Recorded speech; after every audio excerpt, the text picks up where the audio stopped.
नमस्कार, जोहार। झारखंड में आपका स्वागत। मैं राहुल ओझा आपके साथ। खबर राजधानी रांची से है, जहां अरगोड़ा थाना क्षेत्र स्थित लीकर बार को सील कर दिया गया है। उत्पाद विभाग की टीम ने यह कार्रवाई की है।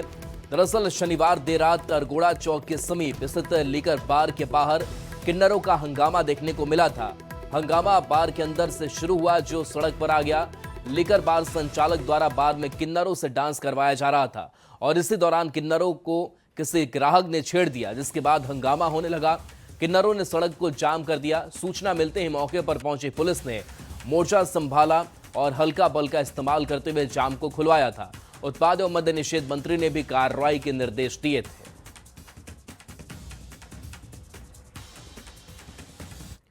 धनबाद से बड़ी खबर, जहां कोयला माफिया के खिलाफ तीसरे दिन भी ईडी का एक्शन जारी रहा।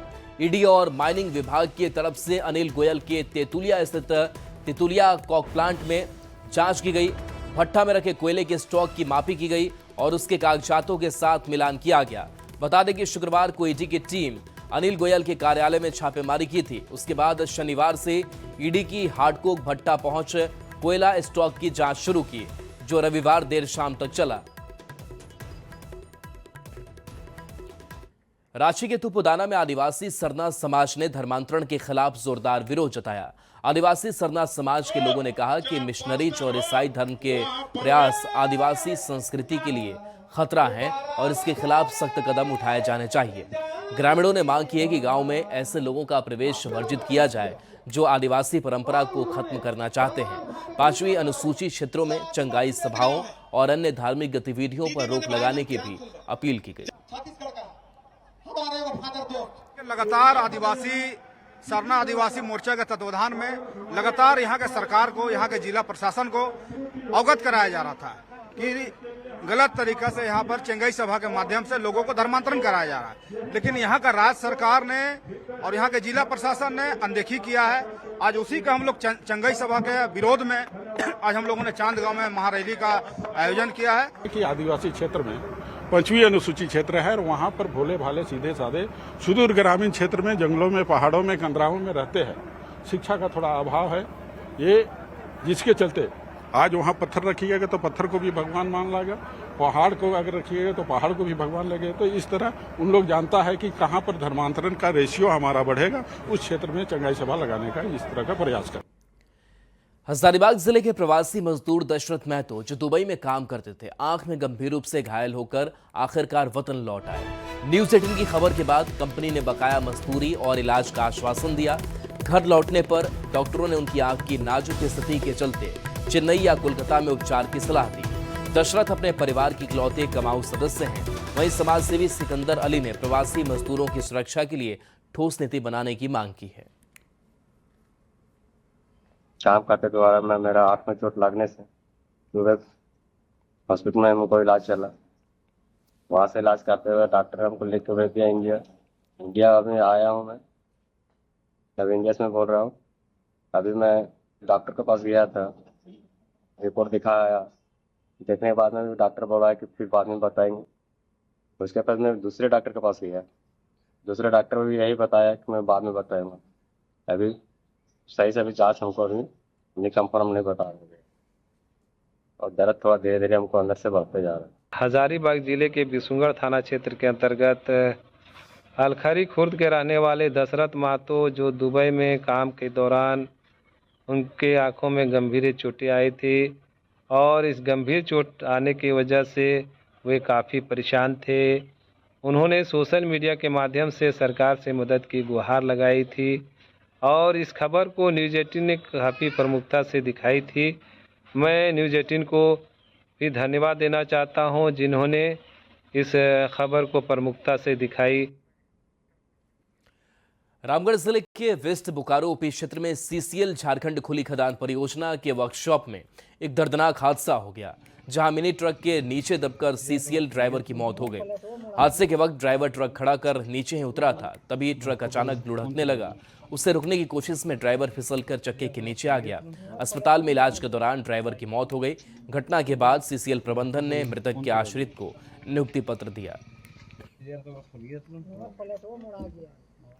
जमशेदपुर के गोपाल मैदान में कुर्मी अधिकार महारैली का आयोजन किया गया, जिसमें कई प्रखंडों से बड़ी संख्या में कुर्मी समाज के लोग और नेता पहुंचे। कार्यक्रम की शुरुआत पूजा पाठ से हुई, जिसके बाद जनसभा आयोजित की गई। झारखंड आंदोलनकारी नेता हरमोहन महतो और शैलेंद्र महतो समेत कई प्रमुख नेता मौजूद रहे। इस झारखंड के निर्माण में हमारे जो पूर्वज थे उन्होंने कुर्बानी दी है, लेकिन कुछ दिन से लिस्टेड आदिवासी लोग जबरदस्ती सुनील महतो, निर्मल महतो के ऊपर इस तरह का अपमान करने का प्रयास कर रहे हैं। हम लोग झारखंड में कुर्मी समाज के लोग पीला मतलब गमछा लहरा के हम लोग झारखंड में संवैधानिक हक अधिकार कुर्मी का लेकर रहेंगे। हम लोग इसी का लड़ाई हम लोग लड़ेंगे। चाईबासा कुल्हान विश्वविद्यालय का 6वां दीक्षांत समारोह 26 नवंबर को आयोजित किया जाएगा। इस कार्यक्रम में राज्यपाल संतोष गंगवार मुख्य अतिथि के रूप में शिरकत करेंगे।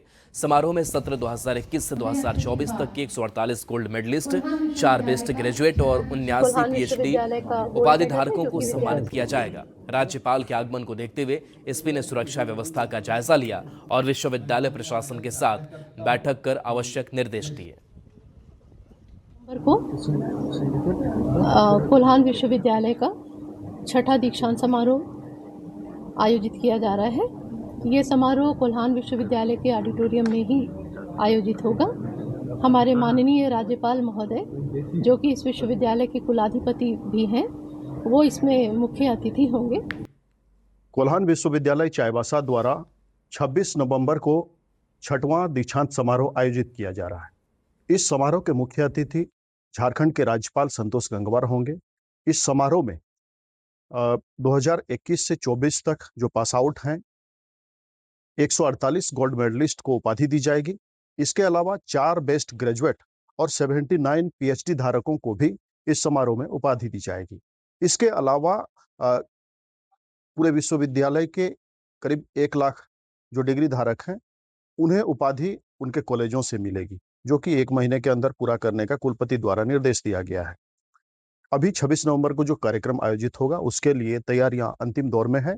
आज विश्वविद्यालय की कुलपति द्वारा इस बारे में जानकारी दी गई और जिले के जो एसपी हैं, राज्यपाल के आगमन को लेकर सुरक्षा व्यवस्था को लेकर उन्होंने विश्वविद्यालय परिसर का जायजा लिया और सुरक्षा व्यवस्था को लेकर जो कोल्हान विश्वविद्यालय के अधिकारी हैं उनके साथ चर्चा किया।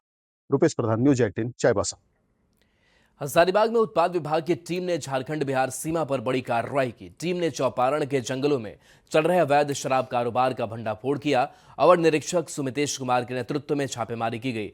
जंगल में बने एक मिट्टी के घर से 150 पेटी विदेशी शराब बरामद की गई, जिससे बिहार भेजने की तैयारी थी। विभाग ने सभी पेटियों को जब्त कर जांच शुरू कर दी है। जाकर के उसको पकड़े, करीब 25 पेटी जो है विदेशी शराब उसमें जब्त किया गया है। सारा का सारा डुप्लीकेट है, ओल्ड मॉन्क रम लिखा हुआ है इस पर। डंप था वहाँ पर रखा हुआ और शायद संभावित है कि बिहार ले जाने का प्लान था उनका, तब तक हम लोग उसको बस्ट कर लिए। रांची के ग्रामीण इलाकों में इन दिनों धान कटनी पूरे जोर पर है। कांके के सुकरोट्टू में इस साल धान की बम्पर पैदावार हुई है, जिससे किसानों में खुशी की लहर है। खेतों में कटनी की मशीनों की आवाज और किसानों के मुस्कुराते चेहरे उत्साह भर देते हैं। महिला किसान भी परिवारों के साथ कटनी में जुटी हुई है। मान साथ देता है तो धरती के किसान भी मुस्कुरा उठते हैं। जी हाँ, राजधानी रांची में इस बार बम्पर बारिश की वजह से धान की फसल बेहतरीन हुई है, बम्पर पैदावार हुई है। हम इस समय कांके के सुकरहुट्टू में यहाँ देख सकते हैं कि धान कटनी के बाद जो यहाँ पर देख सकते हैं कि मशीनों से किस तरीके से जो आप देख सकते हैं कि सीधे धान निकाला जा रहा है। और धान निकलने के बाद पूरे जो ग्रामीण हैं वो अपने बोरे में पैक कर रहे हैं धान को, चूँकि ये कहते हैं कि साल भर की जो कमाई का जरिया है, साल भर खाने का जो है एक इंतजाम हो जाता है। जाहिर है कि बारिश अच्छी हुई तो फसल भी अच्छी हुई। सीधे हम जानेंगे कि दीदी जरा इधर आइएगा आप लोग। बोले कि एक ही परिवार के लोग सब लोग हैं? हम लोग सब एक परिवार के हैं। हाँ, तो इस बार बम्पर पैदावार हुई है? हाँ, अच्छा पैदावार हुआ है। हाँ। 1 एकड़ में लगभग 70-80 बोरा धान हम लोग का हो चुका है। तो साल भर खाने का इंतजाम हो गया है? साल भर का इंतजाम हो चुका है ना। अच्छा, ये हम जो देख रहे हैं कि ये कितने किलो का बोरा है? ये 50 केजी का बोरा है। 50 किलो का। तो इसमें जो धान निकलेगा, देखिए ये जो है माने कि कौन सा क्वालिटी है ये धान का? ये राइज का था। हाँ, हाइब्रिड राइज। हाइब्रिड राइज का है। हाँ, राइज का है। तो बाहर से धान खरीदने की जरूरत नहीं है? नहीं, हम लोग दुकान से ही खरीदते हैं, बीज खरीदते हैं। हाँ, तो ये पूरा जो बोरा है कुल कितना है ये? 50 केजी का एक बोरा है। पूरा इस बार जो है 1 एकड़ में आप लोगों ने खेती की? नहीं, अभी मिचना बाकी है ना, वो सब भी है। बाकी है अभी? क्या बात है। आप आइए इधर। आप कौन है ये? मेरी छोटी गोतनी है तो पूरा परिवार लगा हुआ है? तो पूरा परिवार लगे हुए हैं हम लोग, सब है ना, सब लगे हुए हैं। कि आमतौर पर कहते हैं कि सुकरहुट्टू का जो इलाका माना जाता है कि धान की खेती के लिए, तो हर साल की तुलना में इस बार खेती ज्यादा अच्छी हुई? हाँ, अच्छी हुई है इस बार, बारिश भी अच्छी हुई इसके चलते। कांके के सुकरहुट्टू में धान के जो किसान हैं उनके चेहरे पर मुस्कुराहट साफ देखी जा सकती है। संजय कुमार सिन्हा, न्यूज़ 18, रांची। देवघर के बाबा बैद्यनाथ मंदिर में नवान्न पर्व पर भक्तों की भीड़ उमड़ पड़ी है। इस दिन अपने खेतों की पहली फसल श्रद्धालु बाबा भोलेनाथ को अर्पित करते हैं। देवघर और आसपास के जिलों के लोग नया अनाज चढ़ाने और जलार्पण करने के लिए मंदिर पहुंचते हैं। पुरोहित बताते हैं कि यह परंपरा सदियों से चली आ रही है और सभी शुभ कार्य या पर्व त्योहार से पहले भक्त बाबा धाम में भोग अर्पित करते हैं। इस अवसर पर कई घरों में विशेष पूजा अर्चना और भूजदान की परंपरा भी निभाई जाती है। में साकल्य बनता है, बाबा बैद्यनाथ जी कोई प्राचीनतम काल से चला रहा है। हम लोगों का पूर्वजों से ये दुकान चला आ रहा है। मूली, घंगरा, नया अन्न, अरबा चावल और दही, दूध, घी, मधु और गुड़ और केला, इस सब चीज को मिलाकर साकल्य निर्मित होता है जो बाबा बैद्यनाथ जी को भोग लगाया जाता है। तृतीया पंचमी को मेहमान मनाया जाता है। ये लोकल परंपराएं हैं। आज से बाबा का श्रृंगार होने के बाद 8 बजे बाबा का फाटक बंद होगा। आज बाबा का ओढ़न मतलब चादर आज से शुरू होगा, यह होली तक चलेगा। और भगवान कृष्ण राधा का जो मंदिर है यहाँ भी वही परंपरा से आज से यहाँ इनको चादर ओढ़न दिया जाएगा ताकि ये होली तक चलेगा। देवघर के बाबा बैद्यनाथ मंदिर प्रांगण स्थित काली मंदिर में आज से 4 महीने तक खप्पर पूजा का आयोजन शुरू हुआ। इसमें अखंड अग्नि प्रज्वलित कर फागुन पूर्णिमा तक विधिवत पूजा अर्चना की जाती है। यह परंपरा सदियों से चली आ रही है और विश्व कल्याण के लिए मां काली को प्रसन्न करने के लिए होती है। ठंड के दिनों में श्रद्धालु खप्पर के पास बैठकर अग्नि का सेवन कर राहत पाते हैं। यहाँ आज का नवान शुक्ल पक्ष से शुरुआत होता है। चतुर्मास खप्पर का यह होता है आरंभ कार्य। यह चतुर्मास खप्पर भगवती श्रीमद दक्षिण कालिका का स्थान पर पूजन पाठ इत्यादि पूजन सामग्री के साथ यहाँ पर पूजन हुआ। अब यह खप्पर चतुर्मास तक प्रज्वलित रहेगा। जामताड़ा जिले के फतेहपुर प्रखंड के जंगल में कई दिनों से बाघ का आतंक दिख रहा है। इससे ग्रामीण दहशत में है और अपने परिवार की सुरक्षा को लेकर चिंतित है। रेंजर मैनेजर मृधा ने मौके पर टीम भेजकर निगरानी बढ़ा दी है और लोगों से अकेले जंगल में न जाने की अपील की है। ग्रामीणों की सुरक्षा को ध्यान में रखते हुए वन विभाग सतर्क है और संदिग्ध गतिविधियों की सूचना देने का अनुरोध किया है। बाघ भी है, चाहे लकड़ा भी है, जो कोई भी जंतु यहाँ पर है, लेकिन अभी तक पुष्टि नहीं किया गया है। पुष्टि नहीं पूरा नजर में नहीं आया है। किसी का नजर में आया था वो भी बाहर में है, खेत में है, कहीं भी है, वो आ नहीं पा रहा है। चाहेंगे जो यहाँ के ग्रामीणों द्वारा बताया गया कि मतलब बाघ आया है, लेकिन मैं कहना चाहूँगा कि इस एरिया में जो है न बाघ रहने के लिए उपयुक्त जंगल है और बाघ का संभावना तो यहाँ पर कहीं से दूर दूर तक नहीं हो सकता। भले हो सकता है लकड़ बघा आया हो, तो ग्रामीणों से यही अपील रहेगा कि यहाँ पर उनको शांति और सुरक्षित ढंग से रहने दें और जंगल में अनावश्यक भीड़ भाड़ ना लगाएं। रामगढ़ जिले में अवैध बालू उत्खनन और परिवहन पर रोक लगाने के लिए गठित जिला टास्क फोर्स लगातार कार्रवाई कर रही है। पतरातू थाना क्षेत्र से पुलिस और खनन विभाग ने 2 हाईवा पकड़े जिनमें कुल 2000 घन फुट बालू लदा था। इसके अलावा टोकीसूद स्थित दामोदर नदी घाट से भी अवैध बालू उत्खनन की शिकायत मिली है, जिस पर कार्रवाई जारी है। देखिए, बालू की शिकायतें जो प्राप्त हुई है खास करके टोकीसूद बालू घाट से अवैध उत्खनन का मामला आया है, जिस पे संज्ञान लिया भी गया और कल ही इस पे कार्रवाई करते हुए 2 हाईवा बालू जब्त किया गया है और उस पर प्राथमिकी भी दर्ज कराई गई है। उपायुक्त महोदय का भी सख्त आदेश है कि अंचल स्तरीय गठित टास्क फोर्स एवं जिला स्तरीय गठित टास्क फोर्स द्वारा नियमित छापेमारी की जाए। इसके लिए बाकायदा आदेश भी जारी किए गए और हम लोग निरंतर उस पर कार्रवाई कर रहे हैं। धनबाद जिले के शिवलीबाड़ी दक्षिण पंचायत भवन में सरकार आपके द्वार सेवा अधिकार शिविर का आयोजन किया गया। झारखंड के 25 साल के रजत जयंती के मौके पर कई सरकारी योजनाओं का लाभ सीधे लाभुकों को दिया गया। कार्यक्रम की शुरुआत बीडीओ मधु कुमारी, मुखिया चंचल देवी, विधायक प्रतिनिधि और वार्ड सदस्यों ने दीप प्रज्वलित करके की। शिविर में वृद्धा पेंशन, मृत्यु प्रमाण पत्र और मनरेगा जॉब कार्ड भी बांटे गए। स्वास्थ्य, बिजली और भूमि विभाग के कर्मियों ने मौके पर समस्याओं का समाधान किया। दक्षिण में आज हमारा पंचायत में ये प्रोग्राम चल रहा है, आपकी योजना आपकी सरकार आपके द्वार। इसमें विभाग के सारा योजना हमारे स्टॉल लगा गया है और सभी जनता को ही कह रहे हैं कि आप आके यहाँ पे सब योजना का लाभ उठाएं और सब काम अच्छी तरह से हो रहा है। नक्सल क्लीन की समय सीमा अब खत्म होने को है, जिसे लेकर अब झारखंड के सारंडा में सुरक्षा बल बड़े वार की तैयारी में है। नक्सलियों का पूरा सपोर्ट सिस्टम खत्म कर दिया गया है, जिस कारण अब नक्सलियों का सारंडा के घने जंगलों से निकलना आसान नहीं होगा। ये रिपोर्ट आपको दिखाते हैं।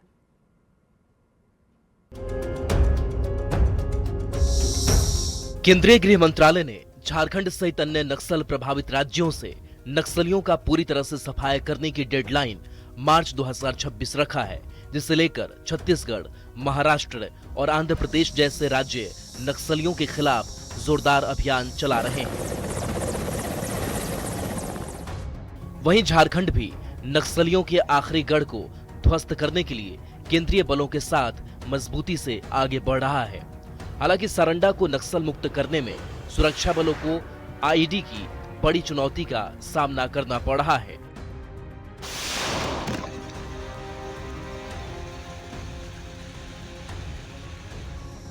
आईजी ऑपरेशन के अनुसार आईईडी एक बड़ी समस्या है, तो वहीं इसके साथ ही सारंडा के घने जंगल और भौगोलिक परिस्थिति में भी नक्सलियों को एडवांटेज दे रहे हैं।